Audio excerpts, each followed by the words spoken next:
신명기 오늘 이제 드디어 모세오경을 오늘로써 끝내는 아주 놀라운 날입니다. 신명기 오늘은 무조건 끝내겠습니다. 자, 32장입니다. 31장 30절부터. 그리고 모세가 이스라엘 총회에 이 노래의 말씀을 끝까지 읽어 들리니라. 자, 지금 이제 모세의 노래가 이제 어떤 내용인지를 우리에게 알게 하시는 것입니다. 30절에 가면 끝까지 읽어 들리니라. 이 하나님의 말씀은 그냥 있는 그대로를 선포되어야 합니다. 사람에게 듣기 좋은 말만 한다면 그것은 하나님의 말씀을 왜곡하기 쉬운 거죠. 자, 이렇게 모세의 증거의 노래는 모세가 하나님의 지시를 받아 지은 것으로 이스라엘이 배교하고 또 그에 따른 하나님의 심판을 예언으로 해서 그걸 주제로 해서 지어진 노래입니다. 그래서 우리가 이 하나님의 지시를 받아서 이스라엘의 배교와 또 하나님의 심판의 예언이 어떻게 이루어졌는지 우리를 한번 보겠습니다. 32절 하늘이여 귀를 기울이라 내가 말하리라 땅은 내 입의 말을 들을지어다 내 교훈은 비처럼 내리고 내 말은 이슬처럼 맺히나니 연한 풀 위에 가는 비 같고 채소 위에 단비 같도다. 자, 하나님이 온 세상의 주인임을 선포하고 이 말씀을 들을 때 생명의 역사가 일어남을 알려주고 있는 것이죠. 그래서 내 말은 이슬처럼 맺히나니 연한 풀 위에 가는 비같이 채소 위에 단비 같도다. 자, 채소에 단비가 내리지 않으면 채소는 자라나지 않습니다. 그러니까 우리 하나님의 말씀을 들을 때 이 생명의 역사가 일어나게 됨을 우리가 보게 되는 거죠. 내가 여호와의 이름을 전파하리니 너희는 우리 하나님의 위엄을 돌릴지어다. 그는 반석이시니 그가 하신 일이 완전하고 그의 모든 길이 정의롭고 진실하고 거짓이 없으신 하나님이시니 공의로우시고 바르시도다. 자, 그렇죠. 이렇게 하나님께 위엄을 돌릴지어다. 3절에 가면 하나님께 위엄을 돌리는 것, 이 하나님께 영화롭게 하는 것이 인간의 마땅한 의무임을 지금 선포하고 있고, 그리고 성도에 대한 하나님의 보호가 얼마나 완전한지를 이야기해주고 있습니다. 그는 반석이시죠. 그가 하시는 일은 완전하시고 그의 모든 길이 정의롭고 진실하고 거짓이 없으시고 공의로우시고 바르십니다. 우리는 이런 하나님의 보호를 받고 있는 것입니다.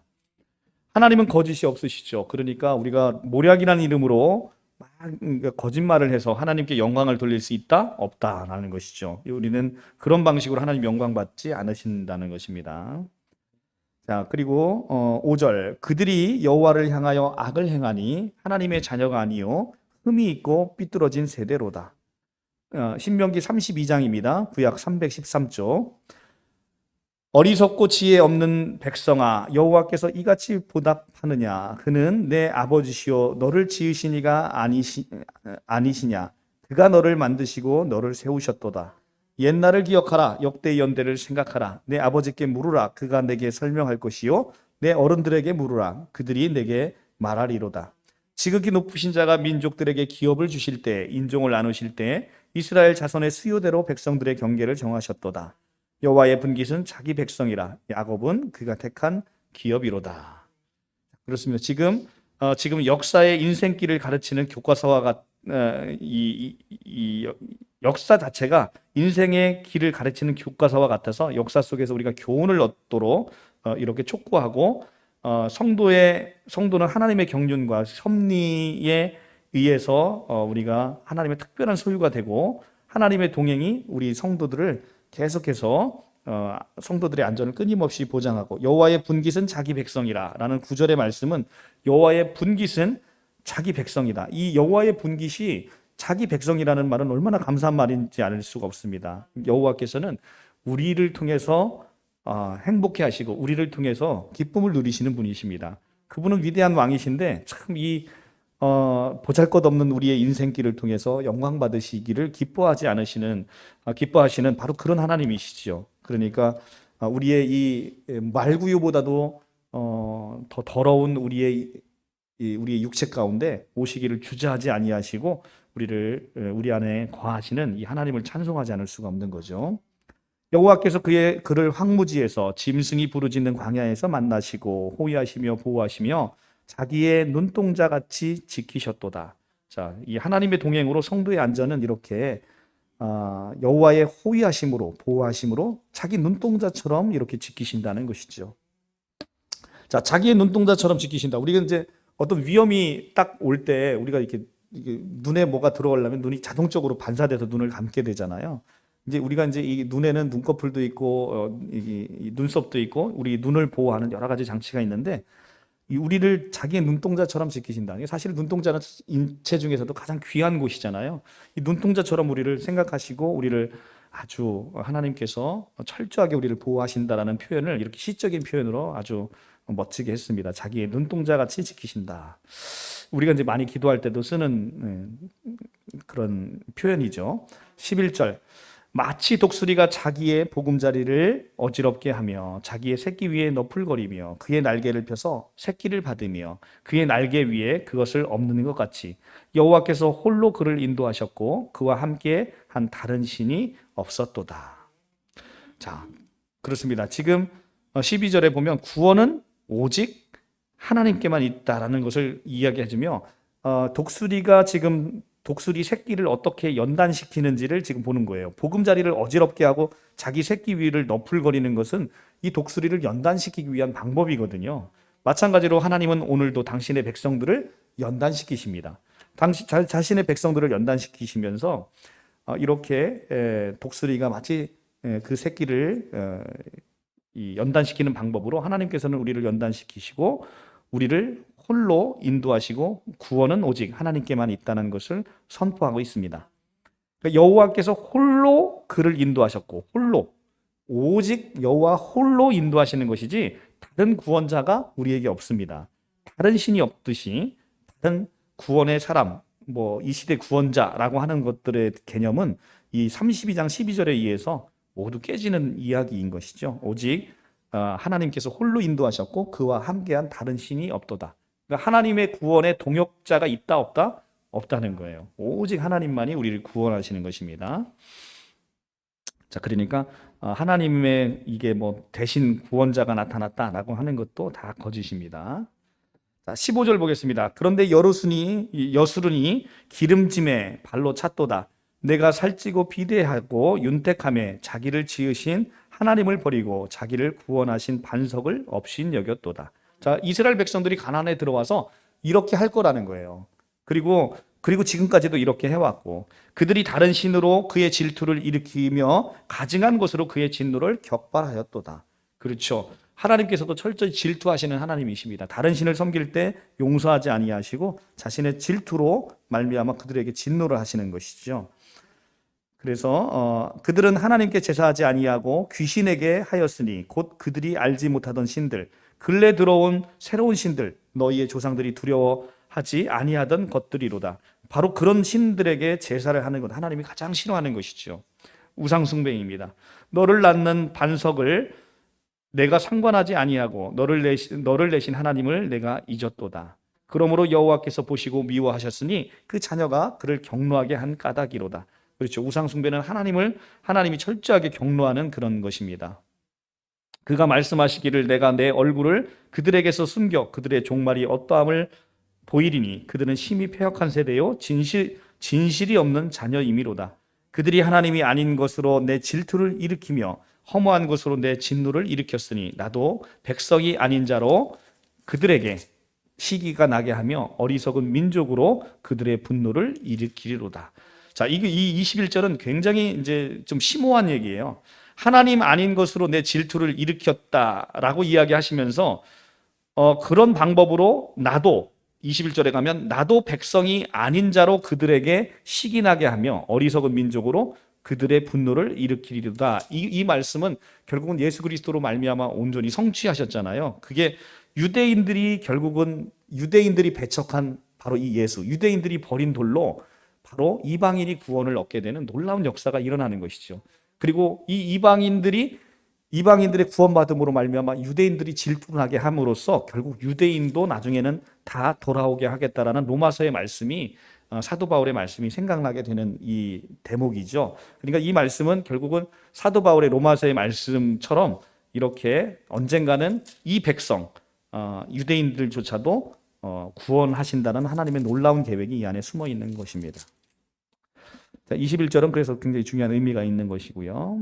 자, 26절 보겠습니다. 내가 그들을 흩어서 사람들 사이에서 그에 대한 기억이 끊어지게 하리라 하였으나 혹시 내가 원수를 자극하여 그들이 원수가 잘못 생각할까 걱정하였으니 원수들이 말하기를 우리의 수단이 높으며 여호와가 이 모든 것을 행함이 아니라 할까 염려함이라. 자, 이게 무슨 말이냐면 내가 이 우상 숭배하는 패역한 이스라엘 백성들을 흩어서 사람들 사이에서 그들에 대한 기억을 끊어지게 하리라 그렇게 경고를 하셨어요. 그런데 그렇게 경고를 했는데 혹시 원수들이 어떻게 생각하냐면 야, 이건 여호와께서 흩으신 게 아니라 봐봐. 원수들이 말하기를 우리의 수단, 우리의 힘과 능력이 좋아서 우리가 저들을 다 이긴 거고 저들을 쫓아낸 거야 라고 말할 거를 여호와께서 염려하셔서 이 내가 너희를 끊어지고 흩어지게 하리라는 것을 내가 참는 거야 라고 지금 이야기를 하고 있는 것입니다. 그래서 하나님을 배반한 이스라엘 백성들이 하나님께서 흩어 사람의 기억 속에 남지 않게 하심이 마땅하지만 그리하지 아니하는 이유는 원수들이 오해를 막기 위함이다라고 지금 이야기를 하십니다. 이처럼 하나님은 자기의 이 성품, 자기의 이름을 조차도 굉장히 귀하게 여기시는 분이시다라는 것입니다. 28절에서 29절 그들은 모략이 없는 민족이라 그들 중에 분별력이 없도다. 만일 그들이 지혜가 있어 이것을 깨달았으면 자기들의 종말을 분별하리라. 그들의 반석이 그들을 팔지 아니하였고 여호와께서 그들을 내주지 아니하셨더라면 어찌 하나가 천을 쫓으며 둘이 만을 도망가게 하였으리요. 그러니까 한 명이 1000명을 쫓고 둘이 10,000명을 지금 도망가게 했다라고 얘기를 하는 거예요. 여호와께 그들을 내주지 아니하셨더라면 어찌 이런 일이 가능하겠냐는 거죠. 바로 여호와께서 이 세상의 우주 만물 중에 여호와께서 허락하지 아니하시면 참새 한 마리도 떨어지지 못한다라고 마태복음에 있는 말씀하고 이제 괴를 같이 하는 것이죠. 그러니까 참새 한 마리도 떨어지는 데는 하나님의 허락이 필요한 거예요. 우주 만물의 질서 가운데 하나님이 허락지 않은 것이 일어나는 것은 없다. 그러니까 온 우주의 질서이시고 우주의 질서를 하나님이 붙잡고 계신다라는 것을 우리에게 보여주고 있는 것입니다. 자, 39절 한번 가보겠습니다. 이제는 나 곧 내가 그인 줄 알라. 나 외에는 다른 신이 없도다. 나는 죽이기도 하며 살리기도 하며 상하게도 하며 낫기도 하나니 내 손에서 능히 빼앗을 자가 없도다. 자, 전지전능하신 하나님의 손에서 빼앗을 자가 없다. 하나님이 여러분을 사랑하십니다. 여러분을 하나님의 그 사랑에서 어떤 피조물이라도 그 사랑에서 끊을 자가 없다라고 하는 로마서 말씀하고 계속 이어지는 거죠. 그러니까 이렇게 내 손에서 능히 빼앗을 자가 없도다. 내 사랑하는 자녀를 내 손에서 빼앗을 자가 누가 있겠습니까? 40절 이는 내가 하늘을 향하여 내 손을 들고 말하기를 내가 영원히 살리라 하였노라. 내가 내 번쩍이는 칼을 갈며 내 손에 정의를 붙들고 내 대적에게 복수하며 나를 미워하는 자들에게 보응할 것이라. 자, 이렇습니다. 하나님은 철저하게 인생의 생사화복을 하나님 손에 붙잡으시고 악인들에게 철저하게 보응하시고 복수하시는 하나님이시죠. 43절 너희 민족들아 주의 백성들과 즐거워하라. 주께서 그 종들의 피를 갚으사 그 대적들에게 복수하시고 자기 땅과 자기 백성을 위하여 속죄하시리로다. 자, 주께서 자기 땅과 자기 백성을 위해서 속죄하시리로다. 참 희한한 말이에요. 하나님께서 자기 땅과 자기 백성을 위해서 속죄를 하신대요. 하나님이 죄를 이 자기 땅과 자기 백성을 위하여 속죄를 하시는데 이 말씀이 예수 그리스도에 의해서 실제로 이루어졌잖아요. 하나님께서 성자 하나님이 이 땅에 오심으로 자기 백성들을 위해서 속죄를 해서 모든 죄를 자기의 그 몸에 담고 저주를 받게 되시는 그 사건을 통해서 실제로 주께서 자기 백성을 위해서 속죄하시리로다라는 지금 이 신명기 예언이 실제 예수 그리스도로 말미암아 성취된 거죠. 그러니까 실제 우리의 속죄는 마땅히 누가 죽어야 되는 죄입니까? 우리가 죽어야 되는 죄인데 우리가 죽어야 되는 그 죄에서 하나님께서 대신 우리를 위해서 죽으심으로 속죄하시는 그 놀라운 예언이 지금 성취되고 있는 것입니다. 모세와 눈의 아들 여호수아가 와서 이 노래의 모든 말씀을 백성에게 말하여 들리니라. 자, 이 노래의 모든 말씀을 백성에게 지금 들려주고 있습니다. 그래서 그들에게 이르되 내가 오늘 너희에게 증언한 모든 말은 너희의 마음에 두고 너희 자녀에게 명령하여 이 율법의 모든 말씀을 지켜 행하게 하라. 이는 너희에게 헛된 일이 아니라 너희의 생명이니 이 일로 말미암아 너희가 요단을 건너가 차지할 그 땅에서 너희 날이 장구하리라. 아멘. 그러니까 이 모든 게 헛된 게 아니라 너희의 생명이랍니다. 그리고 이 일로 말미암아 너희가 너희 날이 장구하다라고 얘기를 합니다. 그러니까 너희에게 생명이 되는 이게 뭐예요? 바로 하나님의 말씀인 거죠. 하나님의 말씀. 일단 율법의 모든 말씀을 지켜 행하라. 근데 율법의 모든 말씀을 지켜 행하게 되면 이것이 우리에게 생명이 됩니다. 영원한 생명이 돼요. 근데 우리가 율법을 지킬 수 있어요, 없어요? 못 지키니까 그게 저주로 돌아오는 것이죠. 그러면서 그 저주를 누가 풀어주셨냐? 예수 그리스도께서 이 율법을 온전히 지켜서 그냥 우리에게 선물로 그냥 주신 거예요. 그래서 하나님께서는 온 인류를 대표해서 딱 한 사람인 예수 그리스도가 이 율법을 지킴으로 너희 모든 사람이 율법을 지킨 것으로 인정해 주겠다. 하나님이 우리에게 약속하신 것이죠. 너는 여리고 맞은편 49절 모압 땅에 있는 아바림 산에 올라가 느보산에 이르러 내가 이스라엘 자손에게 기업으로 주는 가나안 땅을 바라보라. 내 형 아론이 호르산에서 죽어 그의 조상에게 돌아간 것 같이 너도 올라가서 이 산에서 죽어 내 조상에게 돌아가리니. 자, 지금 우리가 이제 두 가지 정보를 알 수 있죠. 50절에 가면 모세가 아론이 호르산에서 죽고 모세가 지금 느보산에서 지금 죽게 되는 것입니다. 그래서 모든 인생이 하나님께 돌아가게 됨을 우리가 알게 되는 것이죠. 자, 우리가 이 모든 인생이 여기서 보면 조상에게로 돌아간 모든 그의 조상이 돌아간 것 같이 너도 올라가서 이 산에서 죽어 내 조상에게 돌아가리니. 자, 우리는 흙으로 와서 흙으로 돌아가는 게 우리 인생이라라고 하나님 말씀하십니다. 그래서 흙으로 나서 흙으로 돌아가는 거예요. 그래서 모든 것들은 죽음으로 이제는 우리의 육신의 삶이 끝나지만 성경은 뭐라고 얘기합니까? 이 죽음이 끝이 아니라고 얘기하는 거예요. 모든 사람 한 번 죽는 것은 사람에게 정하여진 것인데 그 후에는 심판이 있다라고 얘기를 합니다. 그래서 우리는 그 심판의 저주에서 우리가 이제 벗어나서 살아야 되는 것이죠. 그래서 모든 그 심판의 저주를 지금 예수 그리스도가 담당하심으로 너희는 안전하다라는 것이 이제 신약의 메시지가 이제 우리에게 이제 전해지는 것인데 이 구약에서는 끊임없이 이 여호와의 율법을 지키지 않는 너희에게는 저주가 있을 것이다라고 끊임없이 선포하고 있는 거예요. 그러니까 율법의 저주를 지키지 못하는 우리는 결국은 저주받아야 마땅한 인간이라는 우리의 정체성을 이 말씀을 통해서 우리가 먼저 느끼게 되는 거죠. 그래서 내가 죄인임을 깨닫지 못하는 사람은 절대 믿음을 가질 수 없어요. 먼저 내가 예수 그리스도의 축복을 받고 이 영원한 생명을 받기 위해서는 내가 죄인임을 깨달아야 되는 겁니다. 그게 없이는 안 됩니다. 그게 없이는 우리가 하나님의 이 모든 심판에서 벗어날 수 없습니다. 자, 50절에 가면 자, 우리 이제 죽음이 이제 모든 인생이 피해갈 수 없는 것이다라고 얘기하고 그것이 심지어 모세일지라도 모세는 어떤 사람입니까? 위대한 하나님의 지도자예요. 하나님을 1대1로 대면한 사람입니다. 그런 모세에게도조차도 죽음이라는 피해가지 못한다. 예, 죄의 싹은 사망이다라는 말이 그대로 갑니다. 모세는 왜 죽었습니까? 모세가 51절 죽은 이유가 나오죠. 이는 너희가 신광야 가데스 무리바 물가에서 이스라엘 자손 중에 내게 범죄하여 내 거룩함을 이스라엘 자손 중에 나타내지 아니한 까닭이라.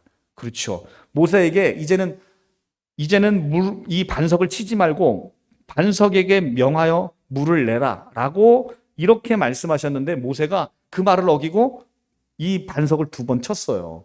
그러니까 이 반석을 2번 친 불순종으로 말미암아 지금 어떻다는 거예요? 하나님의 거룩함을 나타내지 못했다는 겁니다. 그러니까 모세가 불순종한 거예요. 근데 여기는 아니 반석을 그게 칠하는 게 대단한 거기 때문에 그걸 불순종해서 모세가 가나안 땅에 못 들어가고 죽게 만드셨을까라는 생각이 우리가 들 수 있어요. 그런데 굉장히 중요한 영적인 의미가 담겨 있다고 얘기했습니다. 처음에 모세에게 반석을 치라고 명령하셨어요. 근데 그 반석을 쳐서 물이 나왔습니다. 그러면 2번째부터는 이제는 반석이 갈라졌기 때문에 그 반석에게 명하여 물을 내라라고 얘기하면 된다는 거예요. 근데 그 반석을 2번을 또 친 거예요. 그것은 뭐냐면 예수 그리스도께서 2번 죽으시란 얘기예요. 예수 그리스도는 한 번의 죽음으로 족하다는 겁니다. 반석은 뭐냐면 고린도전서 10장에 이 반석이 뭐라고 나오냐면 바로 예수 그리스도다라고 얘기 나와요. 그러니까 반석을 치라는 건 예수 그리스도를 십자가에 달려 죽게 만들으라는 거예요. 그래서 그것을 한번 쳐서 물이 나왔어요. 그럼 물이 나오면 그 다음부터는 어떻게 하는 거예요? 그냥 반석에게 요구하면 반석이 다 주신다는 거예요. 그런데 그것에 순종하지 못하고 또 반석을 또 두 번 친 겁니다. 그러니까 우리는 예수 그리스도의 십자가 죽음은 영원 단번으로 족하다는 거예요. 그분의 한 번의 죽음으로 모든 인류가 죄사함을 구원을 받았다는 것입니다. 그러니까 이 불순종은 영적인 의미에서 굉장히 심각한 죄였다는 것이죠. 모세가 하나님의 거룩하심을 이스라엘 자손에게 나타내지 않았다는 게 이제 이 불순종의 가장 큰 원인인데, 마찬가지로 우리 성도들에게 요구되는 가장 큰 의무가 뭐예요? 하나님을 영화롭게 하는 거. 하나님에게 영화롭게 하는 게 모든 인생의 가장 궁극적인 목적이다라고 우리가 다시 한번 말씀을 통해서 알게 됩니다. 자, 33장으로 넘어갑니다. 이제 모세의 노래가 끝나고 이제 모세의 축복이 나옵니다. 이 모세의 유언적인 축복은 일종의 예언과 기도의 형태를 띠고 있는데, 32장에 언급된 모세의 노래가 이스라엘의 타락과 그에 따른 하나님의 심판을 경고한 것이라면, 본문에서 나오는 33장에 나오는 것은 이스라엘 위에 임할 축복을 예언한 이 작별 축도입니다. 모세의 작별 축도. 모세의 축복은 창세기 49장에 나오는 야곱의 축복과 거의 유사합니다. 그런데 이 야곱의 축복에 비해서 보다 발전된 형태와 보완된 형태로 나타나고 있다는 점이 약간의 차이라고 할 수 있습니다. 이 모세의 축복에는 시므온 지파에 대한 축복이 생략되어 있습니다. 이것은 아마도 시므온 지파가 유다 지파에 흡수되었기 때문이거나, 아니면 야곱의 축복, 창세기 49장에 보면 야곱의 저주 이후에 그들의 범죄가 계속되어 있어서 민수기 25장 4절에 보면 이 시므온 지파의 저주가 계속 이어지고 있습니다. 그래서 의도적으로 그것을 삭제한 것이 아닌가라고 보고 있습니다. 어쨌든 시므온 지파에 대한 축복이 생략되어 있다는 게 지금 특징입니다. 자, 1절 보면 하나님의 사람 모세가 죽기 전에 이스라엘 자손을 위하여 축복함이 이러하니라. 자, 모세는 죽는 날까지도 지금 뭐를 하는 거예요? 이스라엘 자손을 축복하는 거예요. 죽는 날까지도, 죽는 그 순간까지도, 지금 마지막까지도 자기의 사명을 충실하게 감당하는 모세를 볼 수 있어요. 이것은 지금 예수 그리스도께서 이 땅에 오셔서 우리를 위해서 죽기까지 축복해 주시는 예수 그리스도의 그것을 모형으로 보여주고 있는 것이죠. 그가 일렀을 때 여호와께서 시내산에서 오시고 세일산에서 일어나시고 바란산에서 비추시고 1만 성도 가운데 강림하셨고 그의 오른손에서 그들을 위하여 번쩍이는 불이 있도다. 여호와께서 백성들을 사랑하시나니 모든 성도가 그의 수중에 있으며 주의 발 아래 앉아서 주의 말씀을 받는도다. 모세가 우리에게 율법을 명령하였으니 곧 야곱의 총회의 기업이로다. 여수른 왕에 있었으니 여수른의 왕이 있었으니 곧 백성의 수령이 모이고 이스라엘 모든 지파가 함께한 때로라. 자, 지금 3절에서 보면 하나님의 백성들은 하나님의 장중에 붙들림 바 돼서 하나님의 보호하심 속에 있음을 우리에게 알려주고 있고요. 그리고 5절에 보면 여수른의 왕이 있었으니 라고 얘기하면서 모세가 죽기 전에 이스라엘을 지금 여수른이라고 칭했다는 게 굉장히 중요합니다. 이 말은 이스라엘을 영화롭게 일컫는 시적인 표현으로 여수른이라는 단어는 의로운 자라는 뜻입니다. 의로운 자. 근데 이스라엘은 지금 보시면 알겠지만 끊임없이 불순종의 역사를 썼어요. 불순종했음에도 불구하고 하나님은 모세를 통해 여전히 그들을 여수른이라고 불러주셨다는 거예요. 모세를 통해서 여수른이라고 불러줬다는 건 그들이 의로운 자다라는 걸 라고 이렇게 불렀다는 거예요. 그래서 우리는 오늘날 우리의 연약함과 부족함에도 불구하고 여전히 우리를 뭐라고 부른다? 여수른, 우리를 의로운 자, 성도다라고 부르는 하나님의 놀라운 은총을 우리가 보게 되는 거예요. 그래서 여수른이라는 단어는 끊임없이 부족함과 연약함 속에서 우리를 의롭다고 부르시는 하나님의 놀라운 축복이 그 안에 담겨 있다라는 것을 보게 됩니다. 자, 6절 루벤에게 있어서 죽지 아니하고 살기를 원하며 그 사람 수가 적지 아니하기를 원하나이다. 그래서 종족 보존의 축복을 지금 루벤에게 보여주고 있습니다. 7절 유다에게 있어서도 유다에 대한 축복은 이러하니라. 일렀을 때 여호와여 유다의 음성을 들으시고 그의 백성에게 인도하시오며 그의 손으로 자기를 위하여 싸우게 하시고 주께서 도우사 그가 대적을 치게 하시기를 원하나이다. 자, 유다는 결국은 모든 올 메시아의 가장 중요한 지파죠. 유다를 통해서 예수 그리스도가 오셨으니까 이 유다의 축복은 종족에게 머무는 게 아니라 앞으로 임하실 메시아를 내다보는 축복이기 때문에 이를 종말론적으로 해석하고 이해해야 됩니다. 이 유다에 대한 축복은 이스라엘 지파 전체를 대표하는 것과 계속되는 전투 속에서 끊임없이 보호하는 축복을 지금 선포하고 있습니다. 이 유다는 다른 민족에 비해서 예수님을 낳은 지파이기 때문에 가장 중요한 지파인 거예요. 자, 레위 지파는 어떻습니까? 영적인 지도자입니다. 영적인 지도자이기 때문에 그에 걸맞는 축복을 하시죠. 영적인 지도자에게 주는 축복. 주의 둔민과 우림이 주의 경건한 자에게 있도다. 주께서 그를 마사에서 시험하시고 무리바 물가에서 그와 다투셨도다.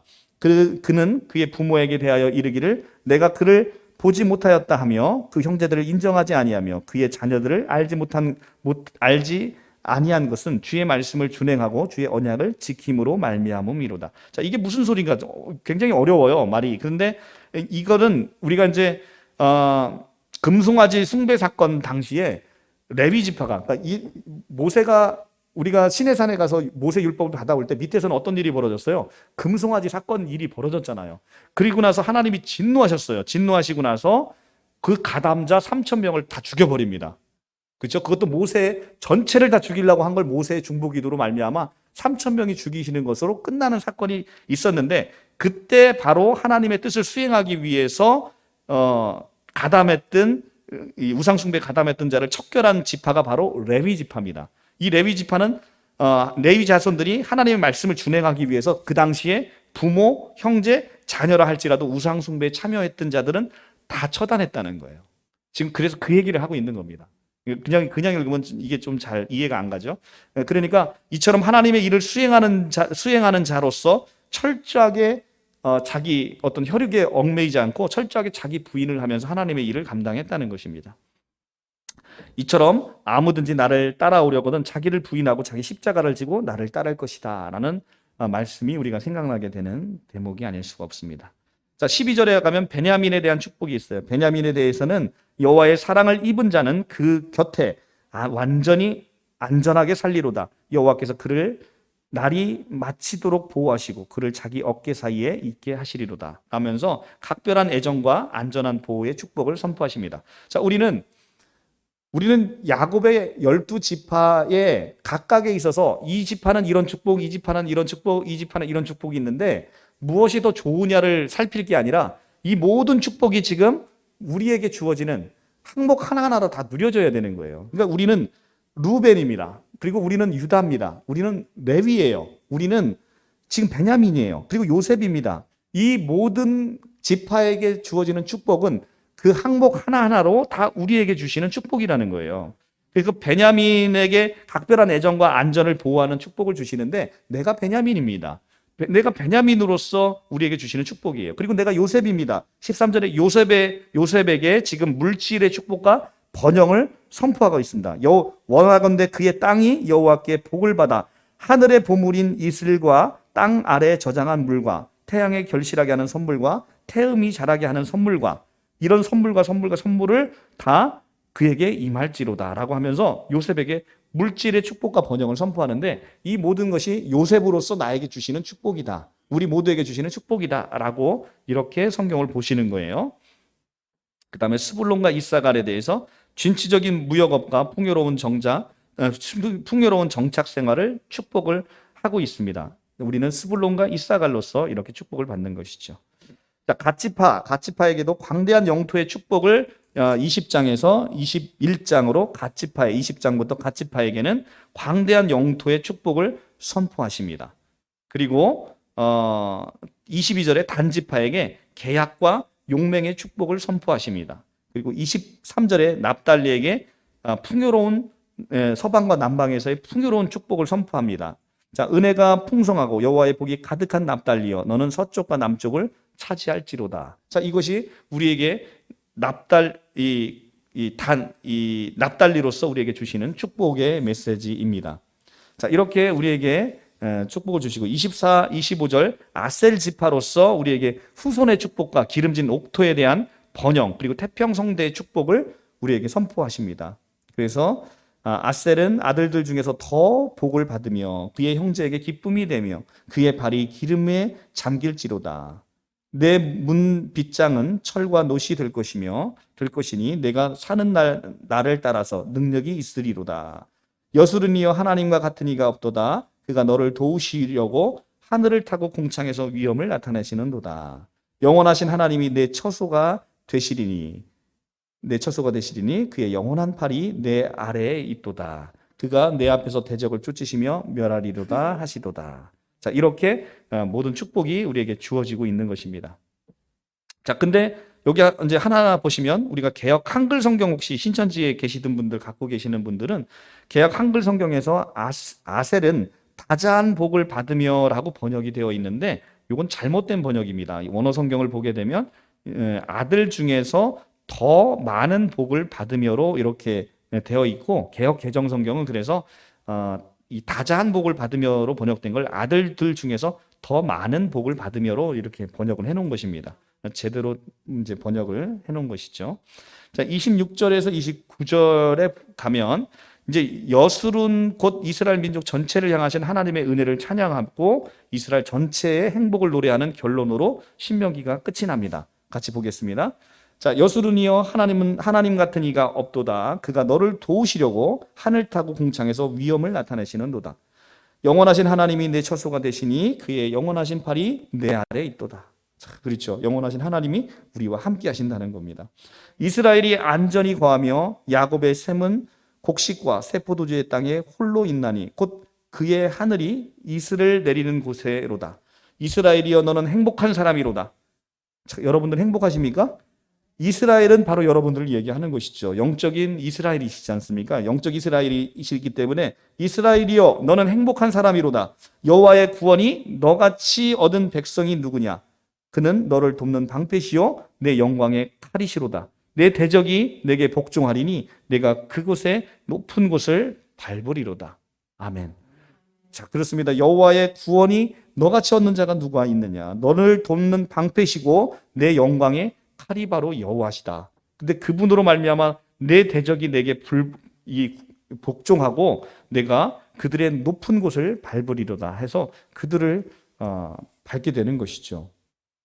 그렇습니다. 이게 바로 창세기 3장 15절에서 나타난 원시복음, 여인의 후손이 뱀의 머리를 밟을 것이다 라고 하는 것처럼 여호와의 그 능력으로 말미암아 이제는 이스라엘 자체가 이 여인의 후손과 연합하여 이제는 뱀의 머리를 밟게 되는 바로 놀라운 이야기가 이제 요한계시록으로 이어져서 나타나게 되는 것입니다. 자, 오늘은 이제 진짜 마지막 결론 34장인데 신명기가 이제는 끝이 납니다. 이 34장은 모세의 가나안 조망과 모세의 죽음을 이야기를 하고 있습니다. 1절에서 3절 모세가 모압 평지 느보산에 올라가 여리고 맞은편 비스가 산 꼭대기 이름에 여호와께서 길르앗 온 땅을 단까지 보이시고 또 온 납달리와 에브라임과 므낫세 땅과 서해까지 유다 온 땅과 네겝과 종려나무 성읍 그리고 여리고 골짜기 평지를 소알까지 보이시고 여호와께서 그에게 이르시되 이는 내가 아브라함과 이삭과 야곱에게 맹세하여 그 후손에게 주리라고 한 땅이다. 나 모세 너희가 한번 볼래? 자, 저 많은 땅이 바로 내가 그들에게 너희 조상에게 맹세하여 주리라고 한 바로 그 땅이야 라고 모세에게 지금 보여주고 있는 것입니다. 이는 가나안 땅을 보이신 것은 가나안 땅 들어가지 못한 모세를 위로하기 위해서 보여주신 것입니다.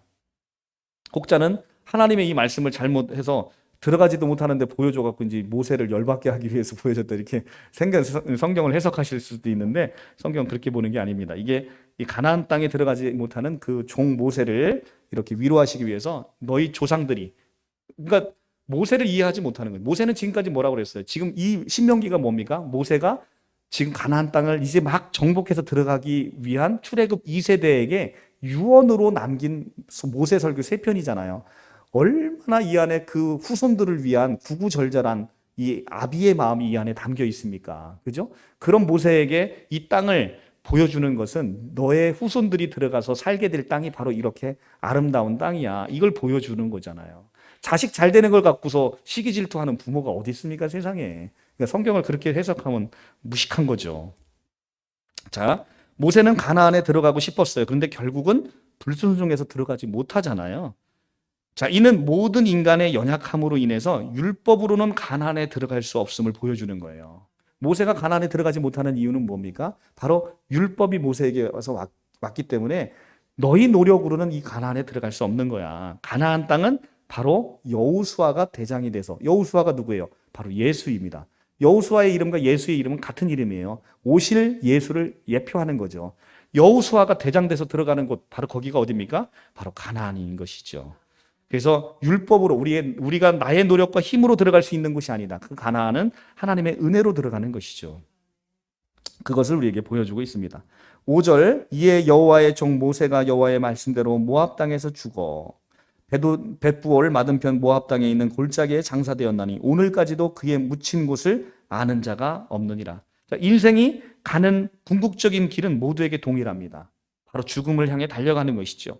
위대한 지도자 모세조차도 피해가지 못하는 게 바로 죽음입니다. 한번 죽는 것은 사람에게 정하여진 것이요 그 후에는 심판이 있으리니. 자, 인간의 육체는 다 흙으로 돌아갑니다. 그리고 위대한 지도자 모세조차도 묻힌 곳을 아는 자가 없다라는 것은 그 사람의 크고 작고 위대하고 평범함을 떠나서 이 땅에 어떠한 인생이든지 홀로 와서 홀로 가는 존재라는 사실을 우리에게 명확하게 교훈해 주는 거예요.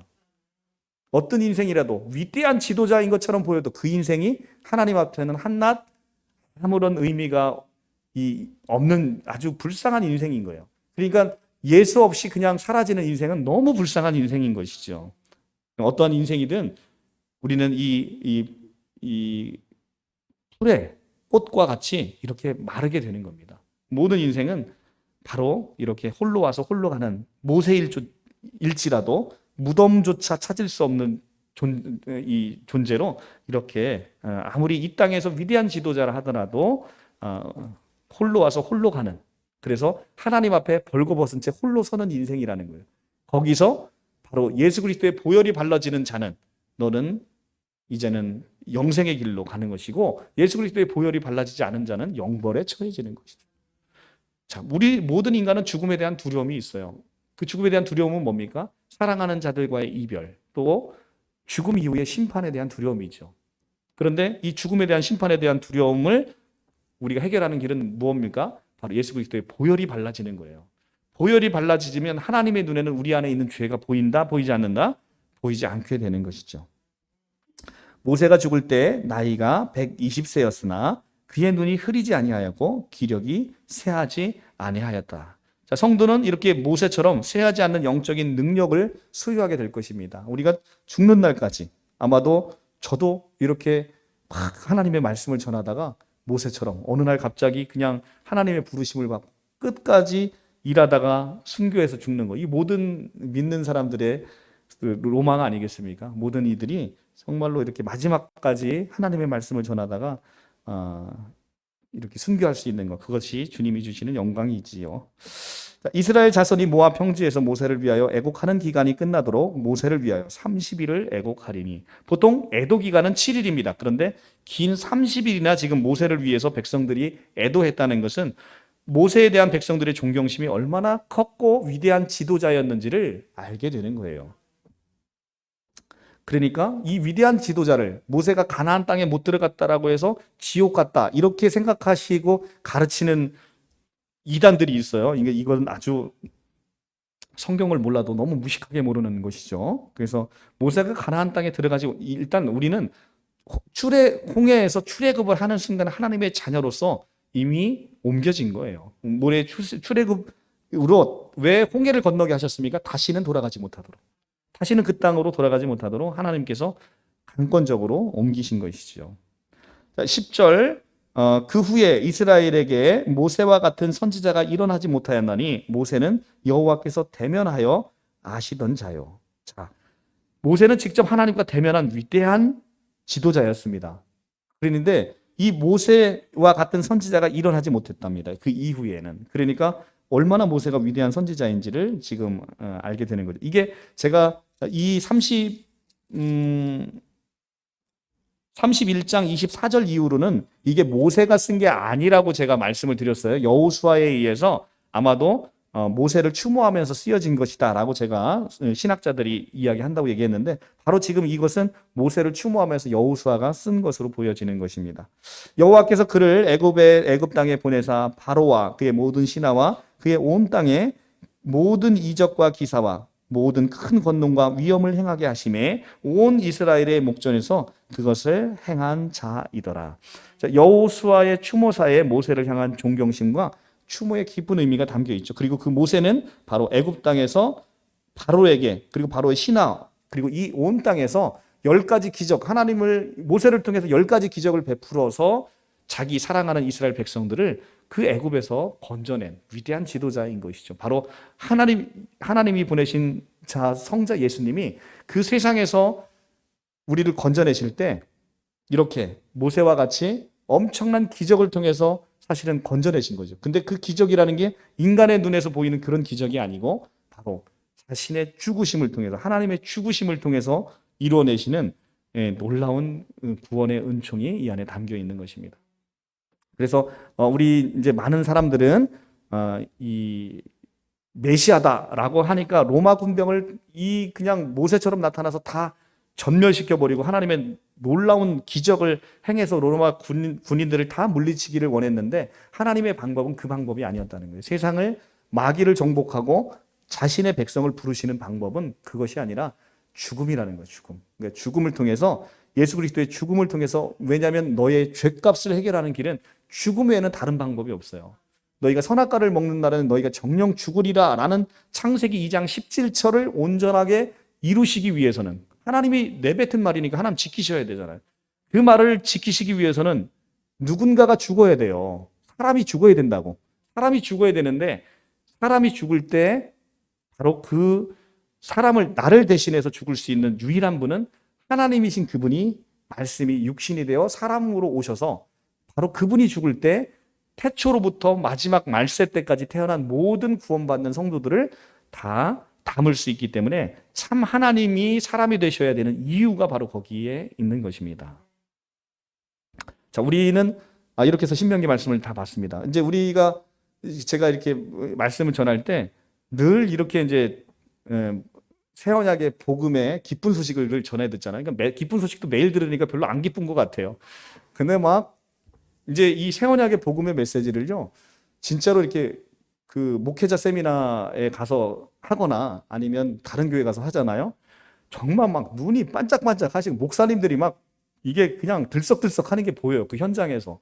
그럼 막 쫓아오셔가지고 밥에 옆에 먹는데 밥도 못 먹게 막 만드시고 그러십니다. 그만큼 이 새 언약의 복음의 말씀은 너무 기쁜 거예요. 근데 우리는 늘 고기 반찬 먹다 보니까 이게 고기가 아닌 것 같아. 이게 막 그런 것 같아. 근데 정말 새 언약의 복음은 아름다운 고기 반찬입니다. 또 이제 신천지가 요걸 딱 편집해서 새 언약의 말씀은 아름다운 복음의 아름다운 고기 반찬입니다. 요걸 딱 편집해서 영상에 딱 올리죠. 요걸 딱 올려요. 봐, 새 언약의 말씀은 뭐라고? 어떤 무식한 전도사가 하는 얘기가 이게 맛있는 고기 반찬이다. 이렇게 설교를 한다. 이렇게 이제 편집을 하는 거죠. 이게 이제 악마의 편집이라는 것이죠. 그죠?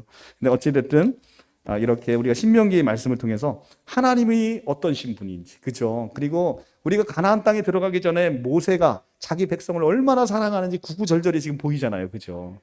그러니까 바로 이게 하나님께서, 이게 성자 예수님이 우리에게 지금 이 땅을, 광야에서 살아가고 있는 이 땅에서 우리가 가나안 땅을 정복해서 들어가지 못하는 주저하고 있는 우리에게 주시는 메시지예요. 핵심이 뭡니까? 너 두려워하지 마라. 내가 너와 함께한다. 내가 먼저 들어가서 내가 그들을 다 정복하리니 너는 아무것도 두려워하지 말라. 믿음으로 취해서 그 땅을 너는 차지하라 라고 하시는 말씀이잖아요. 그렇죠? 우리가 이제 그 말씀을 이런 구약 성경을 통해서 우리를 향해서 하나님이 얼마나 위대한 계획을 갖고 계시는지 이런 것들을 쭉 보면서 우리가 은혜를 받게 되는 거예요. 자, 오늘 이렇게 신명기까지 해서 모세오경을 다 끝냈습니다. 이제는 우리가 이제 3달 동안은 이제 신천지와 모든 이단들이 왜 빠지게 되고 우리가 어떻게 그들을 반증해 내서 빼내게 되는지 우리가 이제 그 과정인데 정말 은혜로울 거예요. 그러니까 이게 되게 딱딱할 것 같잖아요. 근데 이단 반증을 통해서 얼마나 많이 또 우리가 은혜를 받을 수 있는지를 한번 여러분들 한번 보십시오. 그러면 우리가 알고 있는 이 복음, 매일 먹는 이 고기 반찬이 얼마나 맛있는 반찬인지를 새삼스럽게 알게 돼요. 예.